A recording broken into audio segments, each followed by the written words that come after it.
The Greater Golden Horseshoe is growing up.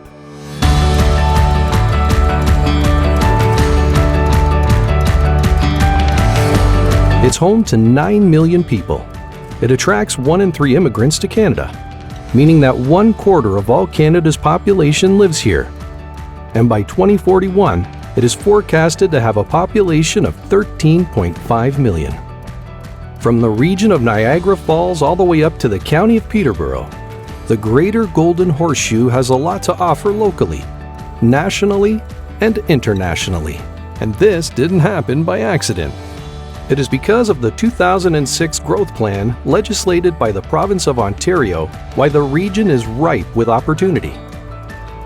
In fact, the region's future is being likened to the vast metropolis of New York City.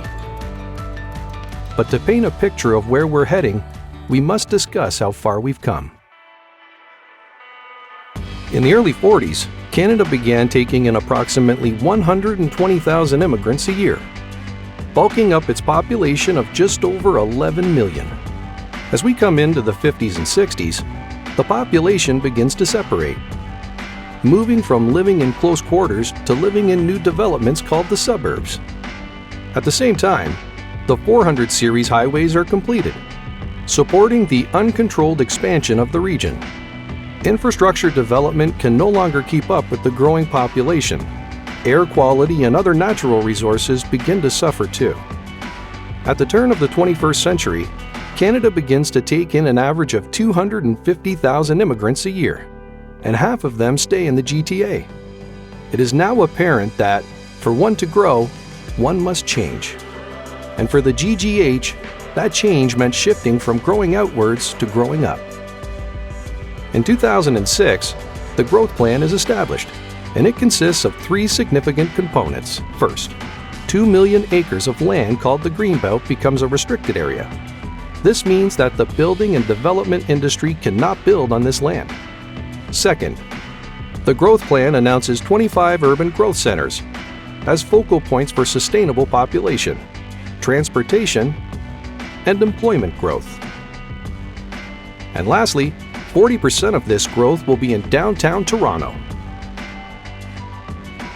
As a result of all these changes, we've gone from building 80% low-rise and 20% high-rise to 30% low-rise and 70% high-rise over the last 2 decades. And the majority of this vertical growth is affordable, high-density condominiums. But is all this growth a good thing? Once you factor in growth as being 25 complete communities, designated for every age group to live, learn, work and play in, as well as fantastic places to invest in for the future, growth in the GGH benefits everyone. Today's families want to own homes, build equity, and for the most part, that is happening through condos. Population growth and tight housing supply, on the other hand, has created a demand-supply mismatch, driving condo prices up. It is for this reason why home ownership stats for the Greater Golden Horseshoe will soon resemble those of New York City. Just 35% of New Yorkers are homeowners, and the GGH is following suit.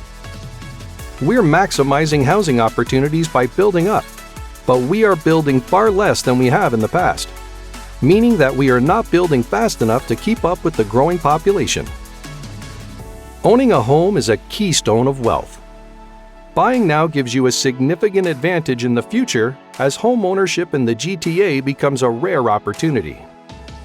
And for those who do own homes, they will soon see their investments bloom into tremendous home equity and a nice nest egg. The GGH is booming, and it is because of the 2006 growth plan focusing on protecting green space, creating vibrant, compact communities, and revitalizing downtowns with mixed-use development, transit, and jobs. The 2006 growth plan has put the Greater Golden Horseshoe on the map as a place ripe with opportunity for today and tomorrow.